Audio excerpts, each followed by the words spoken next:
Alors déjà, on a insisté sur un élément important, c'est qu'effectivement, évaluer la biodiversité, c'est pas construire un marché de la biodiversité.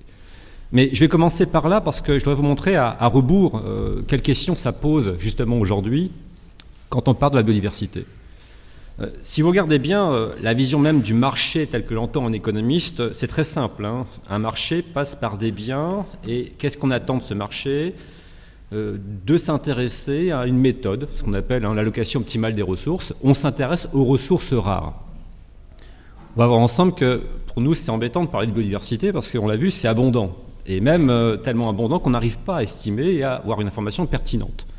Donc il faut construire, les bases pour, si on veut imaginer un tel marché exister, se mettre en place. Généralement, on a, une approche qui se complète. On travaille en conditions d'existence. Qu'est-ce qu'un marché ? Qu'est-ce que le fait qu'il existe ? Il faut un droit de propriété. Et on va le voir, sur la biodiversité se pose la question à qui appartient la biodiversité ? Se pose la question de la valeur. En économie, on est très simple. On dit qu'un bien a de la valeur s'il est rare et s'il est utile. Alors, vous voyez déjà, on a un souci. Comment dire que la biodiversité est une valeur ? Ce qui montre bien qu'on n'est pas en train de créer un marché, mais bien créer une vision différente de l'évaluation. Une offre et une demande, là également c'est un souci, qui va offrir la biodiversité, qui peut en demander, vous voyez, ce qui montre bien que c'est assez confus pour identifier un marché. Et puis de la monnaie, puisqu'on sait que les marchés transitent par la monnaie. Et puis ensuite, on parle de conditions d'efficience. Autrement dit, on nous dit qu'un marché est vraiment pertinent s'il y a de la concurrence, s'il y a de l'information. Autrement dit, il faut avoir une grande information sur le bien en question, si les coûts du marché sont extrêmement bas et si on peut le réguler, autrement dit, si on peut l'organiser. Vous voyez que j'évoque toutes ces conditions pour bien montrer que si un jour on voulait parler de marché de la biodiversité, il faudrait pouvoir retrouver toutes ces conditions réunies et qu'effectivement ces conditions puissent définir un bien. Autrement dit, est-ce que évaluer la biodiversité, c'est donner un prix du marché ? On en est très loin et ce n'est pas vraiment la vocation. Alors, ce n'est pas la vocation parce que quand on parle de biodiversité, on parle d'un bien très spécifique. Je vous rappelle que pendant très longtemps, la biodiversité faisait partie de l'environnement. Et on rappelle un petit peu l'idée. L'environnement, quelque chose de gratuit, d'abondant, et surtout, l'environnement était le réceptacle d'activités économiques humaines. Autrement dit, on parlait d'effets externes, très souvent négatifs, c'est la pollution. Et puis on s'est aperçu que dans l'environnement, il y avait plusieurs aspects, plusieurs types de biens qu'il fallait pouvoir isoler. Lorsqu'on parle d'un bien privé qui passe par un marché, les économistes parlent d'exclusion de rivalité. Autrement dit, est-ce qu'un bien est un bien rival ? Si je consomme un bien, vous ne pourrez pas le consommer. Donc on est rivaux dans la consommation. Et en même temps, si je consomme ce bien que vous ne pourrez pas le consommer, je vous exclus du marché.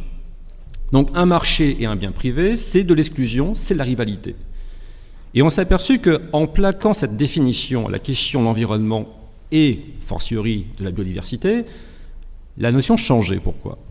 Effectivement, on s'aperçoit qu'il y a des biens qui sont rivaux et d'autres qui donnent de l'exclusion, mais pas forcément. Et inversement, des biens nous excluent du marché, mais ne sont pas des biens rivaux. En économie, on parle de biens privés, de biens à accès ouvert, de biens club et de biens publics. Si j'applique cette grille juste sur la question de l'environnement, de manière à replacer cette question de la biodiversité, voilà ce que ça donne. La biodiversité serait un bien club.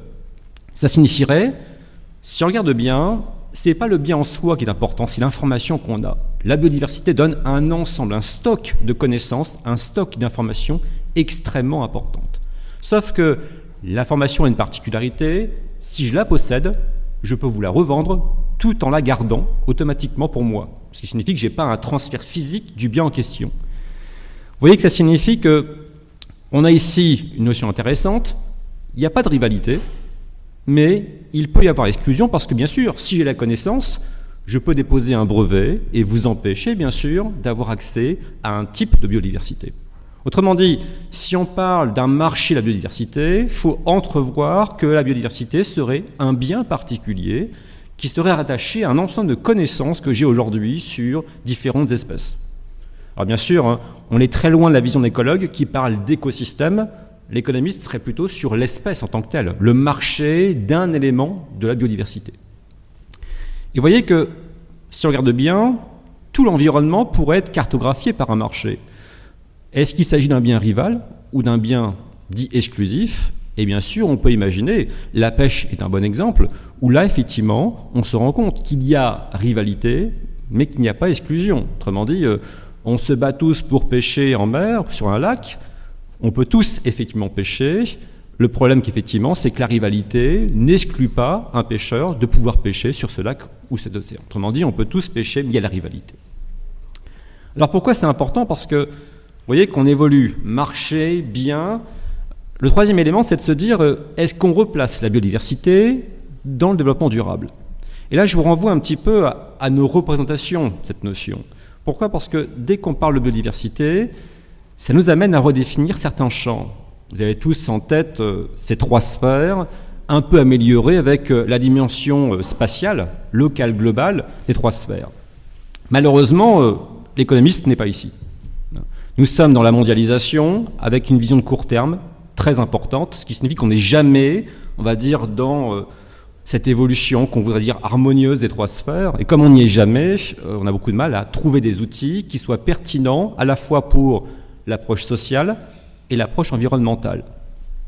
Alors ce qui serait intéressant de faire un jour, c'est peut-être, je m'excuse pour l'écologue, j'ai parlé d'écosphère, mais parce que l'économie pourrait devenir l'écosphère.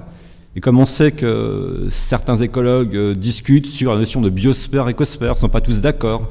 Donc je propose de définir une écosphère, autrement dit une sphère de l'économie, mais qu'on replacerait dans la sociosphère, dans la biosphère, autrement dit qu'on utilise l'outil des économistes à bon escient avec des contraintes physiques relativement importantes.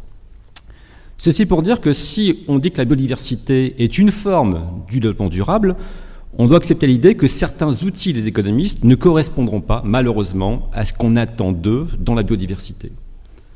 Alors, maintenant, si on revient sur la question du marché et de savoir quelle peut être la différence entre marché et évaluation monétaire. Et là, je partirais de ce qui est évoqué précédemment, la CDB, cette convention sur la biodiversité biologique 92, elle a entraîné un changement qui me semble radical par rapport à la vision qu'on devait donner à la biodiversité. Pourquoi? À l'époque, il y avait un débat extrêmement important sur que fait-on de la biodiversité? Est-ce que c'est un bien gratuit qui donne lieu à une propriété commune ou est-ce qu'on en fait un bien privé avec un droit de propriété? Et vous voyez qu'il y avait deux solutions. Si on dit que la biodiversité est un bien public international, autrement dit qui rentre au patrimoine de l'UNESCO, qui aurait un fonds qui puisse être géré, ça posait la question qui allait investir. Qui allait gérer ce fonds, comment allait-on effectivement gérer des ressources qu'on n'arrivait pas à identifier, abondantes, et vous imaginez qu'aucun État ne souhaitait investir dans un tel fonds. Autrement dit, quand on ne sait pas les retours sur investissement, on n'investit pas. Donc on a vite laissé tomber cette notion de bien public, or il avait un intérêt extrêmement important, parce que pour une fois, qui dit bien public, dit bien qui n'est plus lié à la propriété, mais lié à la fonctionnalité. Et là, on aurait pu espérer avoir un fonds où on rétribuerait, effectivement, différentes personnes qui apporteraient un apport en termes de caractéristiques. Vous voyez, j'insiste bien, on peut utiliser un bien sans en être propriétaire. Vous avez une voiture, très bien, vous la possédez, mais on pourrait imaginer qu'il y ait une société à Clermont-Ferrand qui loue des voitures et que tous les jours, vous louiez votre voiture. Donc en fait, l'idée qu'il faut être propriétaire pour avoir un bien à utiliser aurait pu changer. Or, malheureusement, on a choisi la première alternative, définir un ensemble de droits de propriété, et la CDB a été, on va dire, l'officine de ces droits de propriété. Alors bien sûr, dès qu'on parle de droits de propriété, je pense au brevet, automatiquement, et donc forcément la question, qui possède quoi, comment, quel pays, quelle société? Vous voyez qu'au bout du compte, c'est posé rapidement la question, est-ce qu'on n'était pas en train, effectivement, de breveter une grande partie du vivant? C'est le grand débat qu'on a eu, années 90, sur les sciences du vivant, ces grandes sociétés multinationales qui voulaient effectivement avoir une vision très large, très spectrale sur la biodiversité. Vous voyez qu'en même temps qu'en 92 se posait une question. On avait compris que tout ce qui était gratuit était très souvent gaspillé. Et qu'il fallait effectivement introduire une dimension monétaire importante pour pouvoir gérer effectivement ce gaspillage. Ceci dit, on s'est aperçu que dès qu'on a évoqué la biodiversité, c'est posé la question de savoir qu'est-ce qu'on entend derrière par cette notion. Autrement dit, à quoi elle renvoyait, dans les stratégies à l'époque développées. Et si vous vous rappelez bien, ces stratégies ne sont pas nouvelles, elles datent de pratiquement une vingtaine d'années, voire une trentaine d'années pour certaines. Et à l'époque, qu'est-ce qu'on disait ? Derrière biodiversité, il y avait avant tout ressources génétiques. On ne voyait plus que l'approche par les gènes. C'était important parce qu'effectivement, les biotechnologies étaient mises en avant et qu'à partir de là, il y avait un potentiel d'innovation extrêmement élevé. Et vous voyez que ce potentiel renvoyait pratiquement à trois visions. Première vision, qui dit biodiversité dit stock de connaissances. Donc forcément, c'est une course à la connaissance, une course à l'information, en espérant bien sûr breveter l'information le plus tôt possible.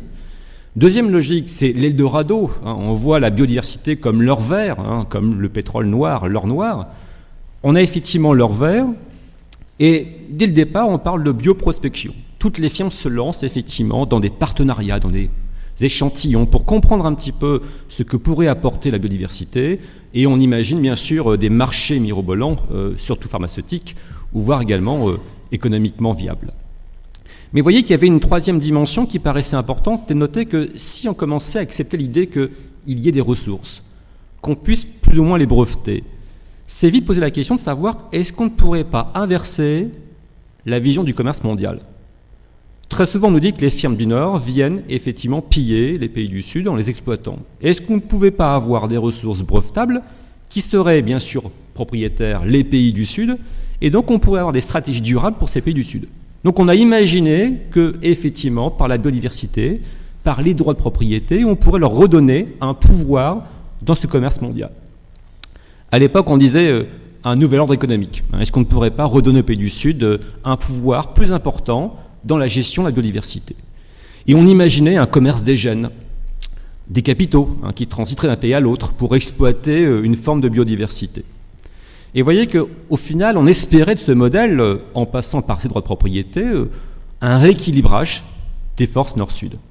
Alors je tiens à signaler que dans cette vision un petit peu, qui était la vision de l'UICN, qui était bâtie sur 20 ou 30 ans, on estimait que les firmes, les pays devaient s'engager effectivement dans cette logique et que les ONG avaient un rôle très important. D'ailleurs, à l'époque, ces ONG parlaient de biopiraterie, en disant que, attention, les droits de propriété, c'est bien beau, mais si vous les laissez entre les mains des firmes nationales, qu'est-ce qui va se passer ? Elles vont chercher à exploiter un grand nombre de marchés. Or, ce qui est intéressant, c'est de noter aujourd'hui que les ONG ont pris de tels pouvoirs dans la biodiversité qu'elles influent elles-mêmes aujourd'hui les grandes décisions qui sont prises par l'UICN ou par d'autres acteurs. Il y a un exemple très important aujourd'hui, c'est WWF qui, par ses labels de gestion forestière durable, est en train effectivement de donner les normes, les moyens de mettre en œuvre ceci à l'échelle planétaire. Et il y a un très bel ouvrage de Catherine Aubertin sur ONG et biodiversité qui montre bien aujourd'hui ce pouvoir des ONG dans effectivement la constitution des normes, des labels qui sont définis aujourd'hui.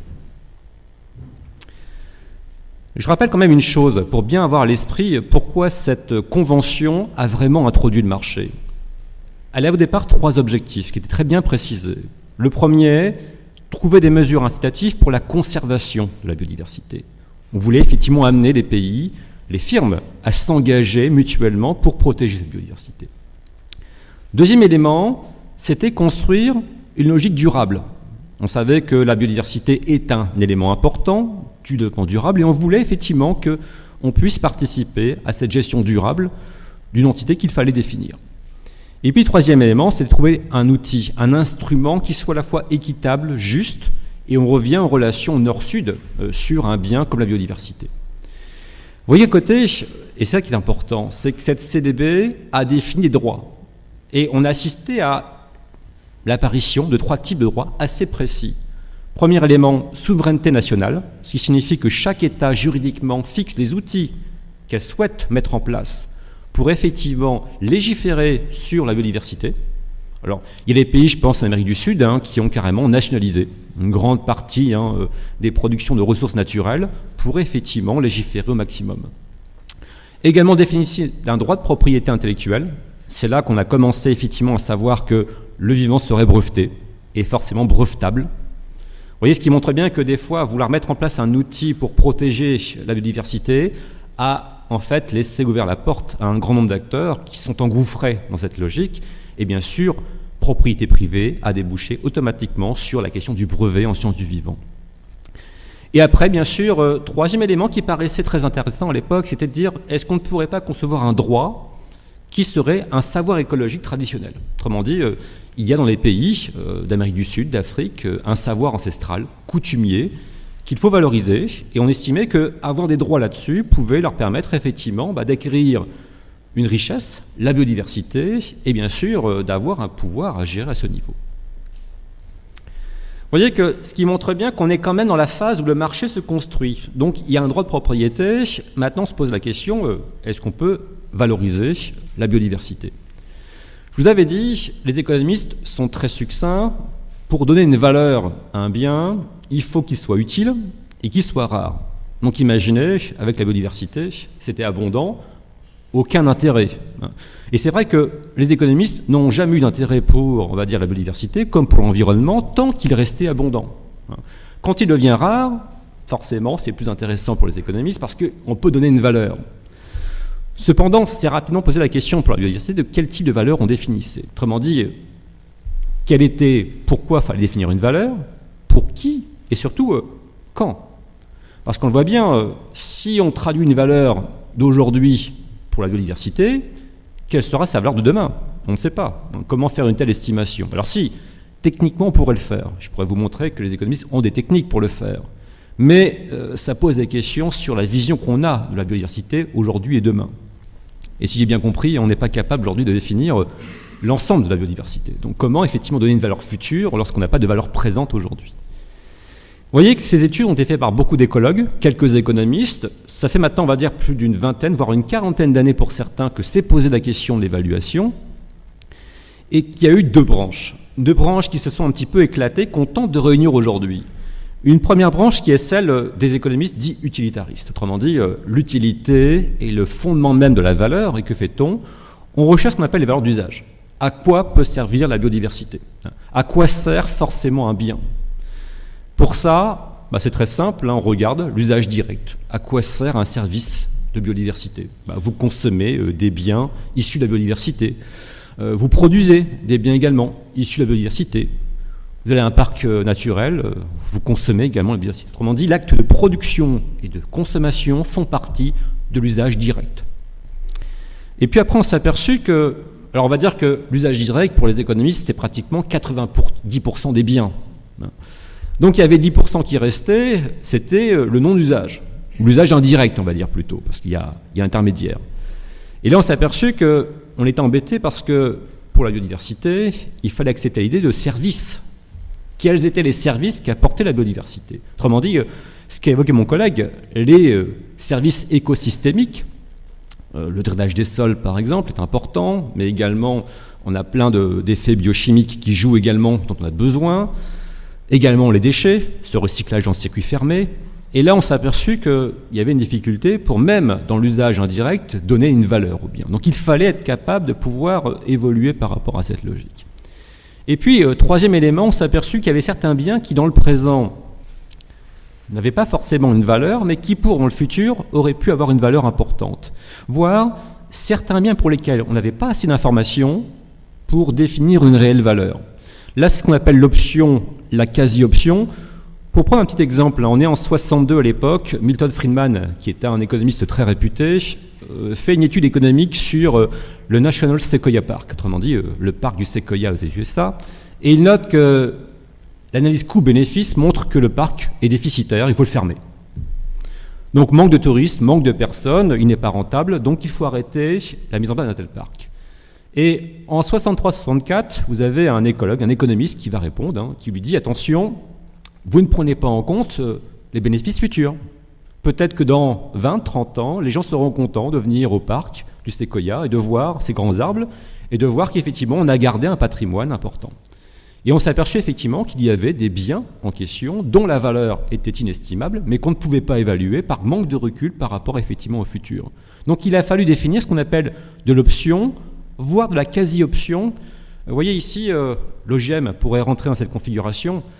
Comme on n'a pas assez d'informations sur l'OGM, il y a un principe de précaution qui nous dit tant qu'on n'a pas assez d'informations scientifiques, on ne produira pas ou on ne consommera pas d'OGM. Tant qu'il n'y a pas assez d'informations, on ne fera rien. Mais quand on aura l'information, peut-être que la quasi-option deviendra un usage direct ou un usage indirect. J'insiste bien, on est vraiment dans la vision utilitariste, autrement dit, je veux savoir à quoi me sert un bien en question. Vous voyez qu'à côté, et ça c'est l'approche un petit peu des écologues qui nous ont amené un petit peu à réfléchir sur l'éthique, en disant qu'attention, il y a des biens qui sont d'une vision purement altruiste, autrement dit, je peux les mettre en place, non pas pour mon utilité, mais pour tout le monde. Autrement dit, c'est un legs, c'est une génération future qui en profitera. Et là, effectivement, je peux lui accorder un principe très important. On évoquait la protection du panda, pourquoi pas du loup ou du lézard, peu importe. La vision qu'on ait effectivement une volonté altruiste pour préserver une espèce peut rentrer dans cette valeur. Là, vous remarquez que ça devient très délicat pour un économiste de dire comment je fais pour pouvoir évaluer monétairement la valeur d'un tel bien. Parce que là, je rentre dans le subjectif. Et ça, c'est une panique bleue pour l'économiste. Comment rentrer et mesurer quelque chose qui est très subjectif. On fait un sondage aujourd'hui ensemble sur faut-il réintroduire l'ours ou le loup en Auvergne. On a des critères objectifs, mais on sait que le subjectif joue énormément et que sur certains critères, ça joue tellement qu'on a beaucoup de mal à pouvoir cerner ce qui a un prix et une valeur. Et puis, dernier élément, c'est l'existence. On a admis, c'est très difficile, qu'il pouvait y avoir des biens qui avaient une valeur, mais qui n'étaient pas reconnus par l'homme. Autrement dit, une valeur qui est liée aux autres êtres vivants. Ce qu'on appelle les valeurs primaires. On accepte l'idée que des fois l'homme n'a pas forcément donné une valeur sur des biens, parce que les biens concernent d'autres acteurs vivants, et qu'il doit accepter l'idée que c'est pour ces êtres vivants que l'on crée un bien, et pas pour lui. Vous voyez que là, on sort de la société humaine pour prendre en compte l'ensemble des espèces vivantes, ce qui est encore plus difficile. Alors une fois qu'on a dit ça, maintenant, comment on évalue ? Vous voyez, j'en viens un petit peu au cœur, au centre, en vous disant, je m'arrête là, ou est-ce que je continue ? Vous voyez bien qu'il y a deux problèmes, tout du moins deux pistes de réflexion. Première piste, elle est très simple. Si j'ai un gène, biodiversité, je vais le marchandiser. Pour moi, c'est très simple. Il y a un marché, il y a des offres, des demandes. Je peux même imaginer une loi de l'offre et de la demande. J'aurais pas de mal à trouver des firmes pharmaceutiques qui voudront effectivement acheter des gènes pour produire des produits. Donc là, je peux considérer que cette vision est très simple parce que l'évaluation sert à construire un marché.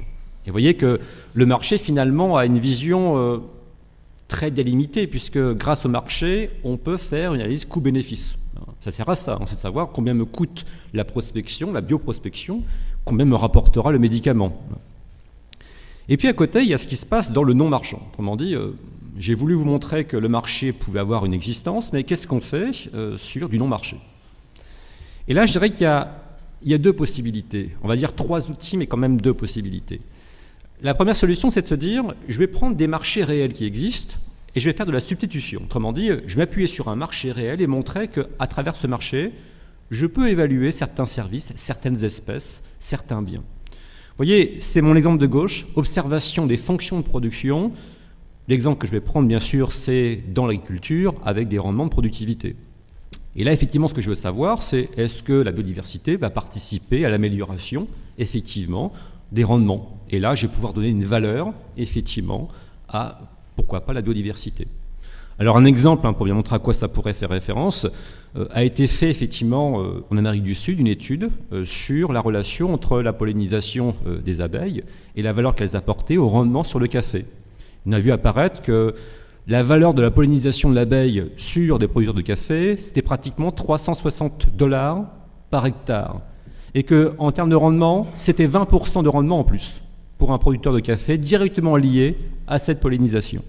Vous voyez, là c'est assez simple, c'est de montrer que la biodiversité a des liens forcément avec nos activités et qu'en mesurant nos activités, on peut mesurer ou tenter de mesurer un petit peu la valeur de cette biodiversité. Je note que également les dépenses de protection vont être extrêmement importantes. Autrement dit, on a besoin aujourd'hui de toujours faire référence à ces marchés réels pour donner une valeur.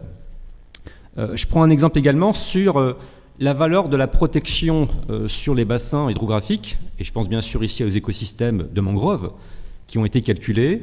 On voit que si on calculait cette protection pour la Malaisie, c'est entre 700 et 800 $ à l'hectare par an. Si on prend les îles Hawaï, c'est pratiquement entre 1000 et 1120 $. Vous voyez, ça signifie que les mesures sont assez affinées pour tenter de savoir comment on peut observer, comment on peut mesurer, tenter de protéger. J'insiste bien, ce n'est pas à vocation de créer un marché. Par contre, voyez bien le biais, c'est que la vocation, c'est le coût-bénéfice. Autrement dit, on en revient à une dimension un peu comptable, gestionnaire, c'est que même si on ne passe pas par un marché, le fait d'évaluer va faire que forcément, au bout du compte, on aura une méthode coût-bénéfice qui aura un rôle extrêmement important. L'autre approche, c'est de créer des modèles fictifs, donc des marchés qui n'existent pas. Et à partir de là, on va construire des prix. Alors, il y a deux méthodes. L'évaluation contingente, là, c'est assez simple. Là, on fait une simulation. On vous demande quel est votre consentement à payer ou à recevoir pour, effectivement, telle espèce, tel type de biodiversité. Vous voyez bien, on est sur de l'expérimentation, on est sur le subjectif. On ne sait pas si votre consentement à payer sera valable aujourd'hui ou également demain.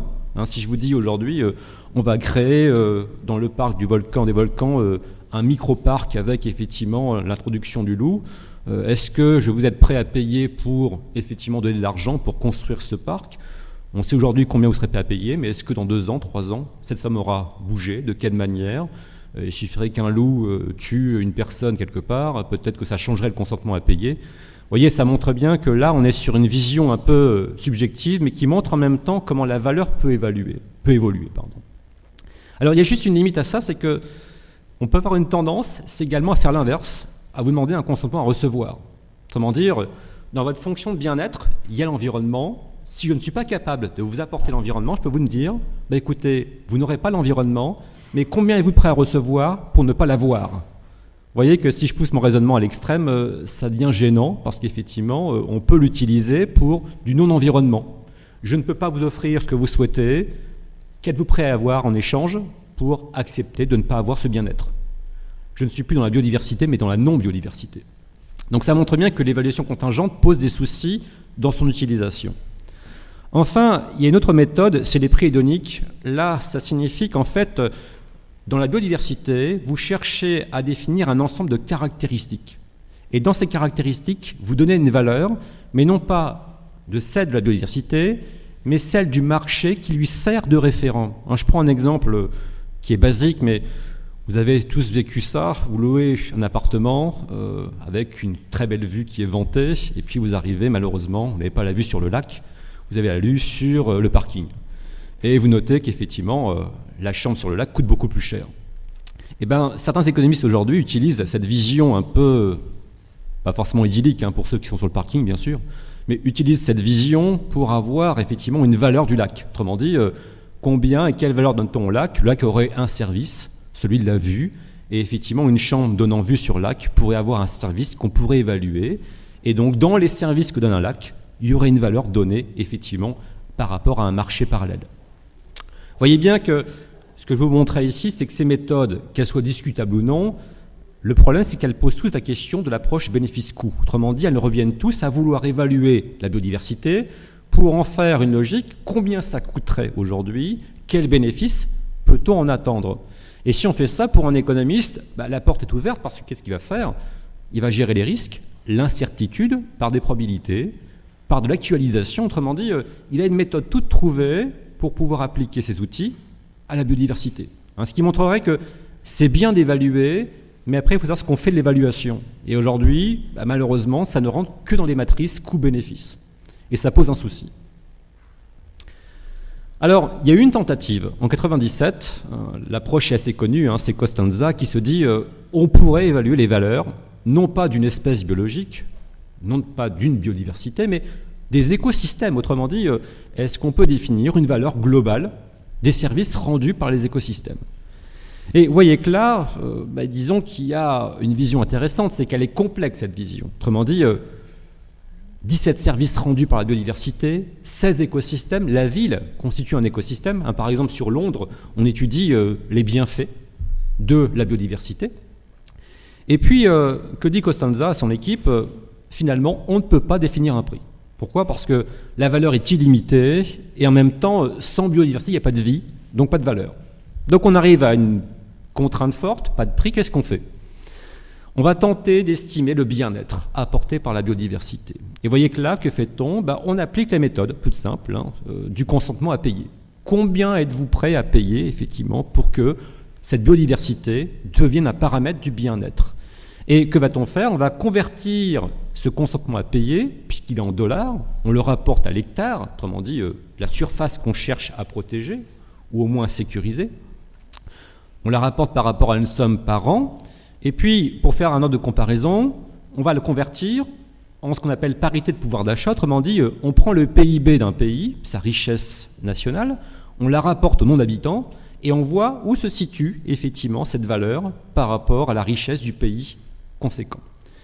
Et vous voyez que là, on a évalué, tout du moins comme ça évalue, à peu près entre 16 et 50 000 milliards de dollars la valeur des systèmes, plus ou moins des services des écosystèmes, avec une moyenne, 33 000 dollars. Et ce qu'il fait, c'est qu'il compare cette valeur au PIB américain de l'époque, en montrant que c'est à peine 2 fois le PIB américain. Alors, étude très contrastée, très débattue, parce qu'on s'est posé la question, est-ce qu'on peut vraiment évaluer de tels écosystèmes? Est-ce que ça a un sens de donner une telle valeur? Et donc forcément, c'est posé la question de savoir, est-ce qu'on n'a pas atteint les limites de l'évaluation monétaire? Est-ce qu'on peut évaluer? Est-ce que ça a un sens? Est-ce que c'est pertinent? Et j'aimerais soulever en fait 5 types de limites qui montrent bien aujourd'hui sur quoi on bute. Il y a une première limite, c'est, on l'a dit, lorsqu'on évalue, malheureusement, même si on n'est pas sur un marché, on a besoin d'évaluer par rapport à un droit de propriété. On a besoin de savoir qui est propriétaire de quoi. Or, on s'aperçoit très souvent que la biodiversité n'est pas liée à une utilité personnelle, individuelle, mais bien collective. Autrement dit, comment peut-on effectivement définir une évaluation lorsqu'elle est collective, lorsqu'elle concerne un grand nombre d'individus? Pour l'instant, on n'y arrive pas. Et donc forcément, vouloir définir un droit de propriété et dire que ça suffit pour recevoir un marché, oui, ça suffit pour un marché, mais ça ne suffit pas pour délimiter ce qu'on appelle évaluation d'un bien en question. Donc ça montre bien que ce n'est pas suffisant de définir un droit de propriété. Deuxième problème, qui est purement économique ici, c'est de savoir quel type d'information on a. Je vous rappelle qu'en économie, la version est assez biaisée puisqu'on vous dit qu'on est capable d'être rationnel. Autrement dit, on fait des calculs. Pour calculer, il faut un maximum d'informations. Si on n'a pas l'information, le calcul est faux. Donc, problème pour la biodiversité, tous nos calculs seraient faux parce qu'on est incapable de savoir quel type d'information on a réellement besoin pour évaluer ce que vaut la biodiversité. Vous voyez, ce n'est pas la question de trop d'informations tue l'information, c'est de dire qu'on ne sait même pas quel type d'information il faut évaluer, sous quelle forme. Et ce qui montre bien que si la biodiversité évolue dans notre économie, le risque, c'est que nos indicateurs ne prennent pas en compte cette évolution. Je vous rappelle qu'aujourd'hui, dans le cas effectivement de l'environnement, lorsqu'il se dégrade, ça peut se traduire par une hausse du PIB. Autrement dit, tout ce qu'on fait aujourd'hui en polluant ou peut se concevoir comme des activités économiques par la suite, de dépollution, et le PIB augmente. Ce qui signifie qu'on arrive aujourd'hui à une vision complètement biaisée de l'évaluation de la richesse nationale. Ce qui montrerait bien, si on arrive à ce stade, comment voulez-vous évaluer réellement la biodiversité? Donc ça, c'est vraiment un problème qui est posé sur l'indicateur, qu'on espère évoluer dans les années qui viennent, assez rapidement quand même, mais qui pose un souci. Troisième problème qui est peut-être le plus conséquent, c'est l'approche méthodologique. L'économiste, son champ d'étude, c'est quoi? C'est le microcosme, le micro-individu ou le macrocosme, la macroéconomie. Quand on lui parle de systémique, là c'est gênant, c'est trop complexe pour lui parce qu'on parle d'interrelation. Comment voulez-vous chiffrer, évaluer des systèmes interreliés? On n'a pas de solution à ça pour l'instant. Alors il y a des courants de pensée qui aujourd'hui revendiquent des champs d'évaluation. Je pense à l'écologie politique, mais pas au sens qui est évoqué, c'est plutôt sur la vision de la décroissance qui est plutôt envisagée aujourd'hui, ou sur l'écologie industrielle, qui, elle, travaille sur les symbioses. Autrement dit, on cherche à créer des parcs éco-industriels fermés, où là, on valorise non pas en monnaie, mais en flux physiques. Autrement dit, des flux de vapeur, des flux d'eau chaude, des flux d'eau froide, et après, on convertit en monnaie. Vous voyez que là, ça peut avoir un sens, mais très limité, parce que votre écosystème, il est limité par l'espace géographique. Donc, pour un économiste, l'interrelation, l'interaction, c'est très difficile à concevoir dans l'évaluation. Enfin, peut-être quatrième limite, qui est peut-être là la relation entre l'écologue et l'économiste. Les économistes ont une vision du court terme. Ça, c'est clair. Pourquoi? Parce qu'à long terme, on est incapable de prévoir ce qui pourrait se passer. Et en même temps, on a une vision de processus réversible. Autrement dit, on estime que mettre en place une fonction de production, produire quelque chose, si ça ne marche pas, on pourra toujours revenir en arrière. Vous voyez, Si il faut produire plus de biens, je vais embaucher des salariés. Si je produis moins, je licencie. Je peux acheter des machines, je peux les amortir. Or, on sait que sur la biodiversité, c'est un temps long qui est très important et sur de l'irréversibilité. Autrement dit, ce qu'on ne fait pas aujourd'hui, on ne pourra pas le faire dans le futur.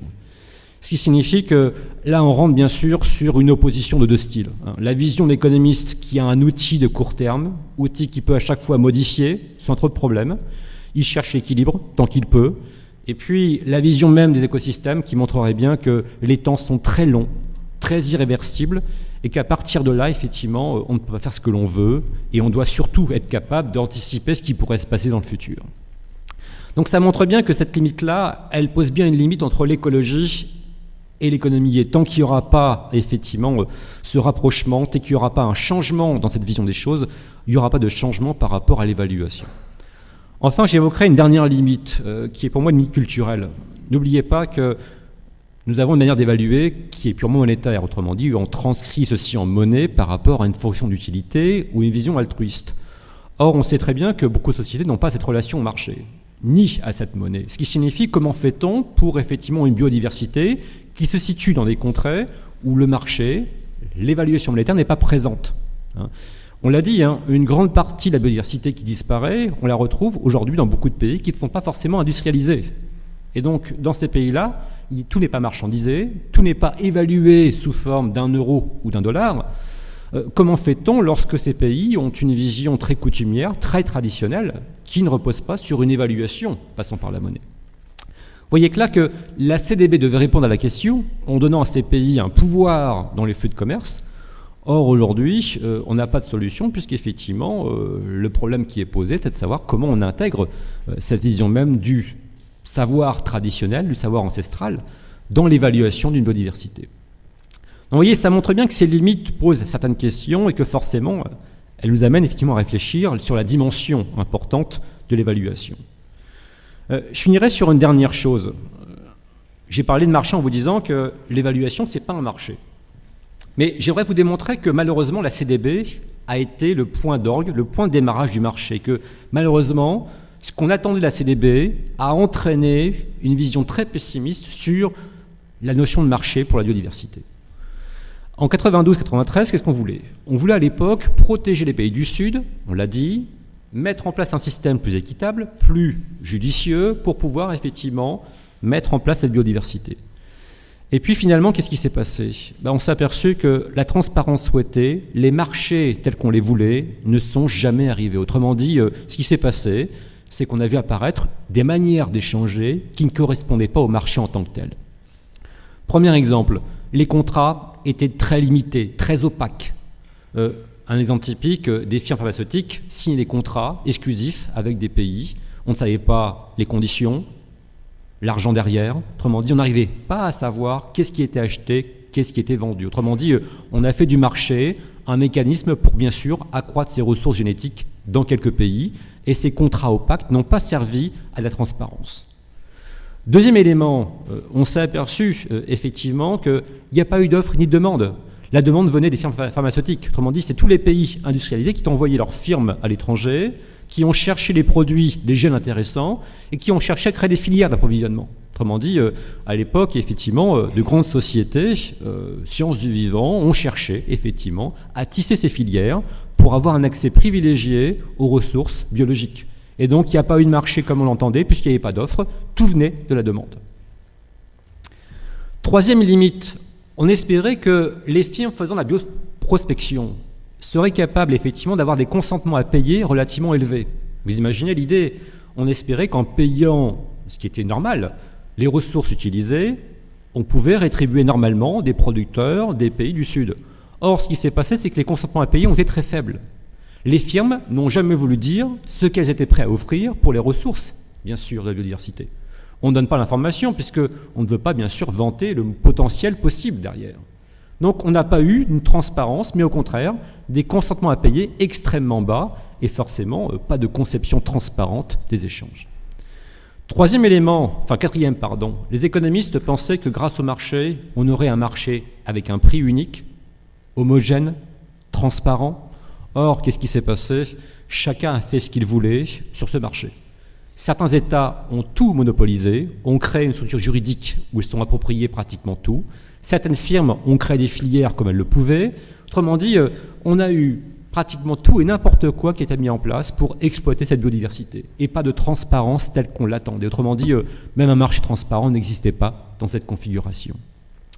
Enfin, dernière chose, dans les relations entre États du Sud, États du Nord et biodiversité, on s'est aperçu que les négociations, les médiations au niveau local, international, étaient tellement fortes aujourd'hui que chaque ressource avait un droit qui était plus ou moins formel ou informel.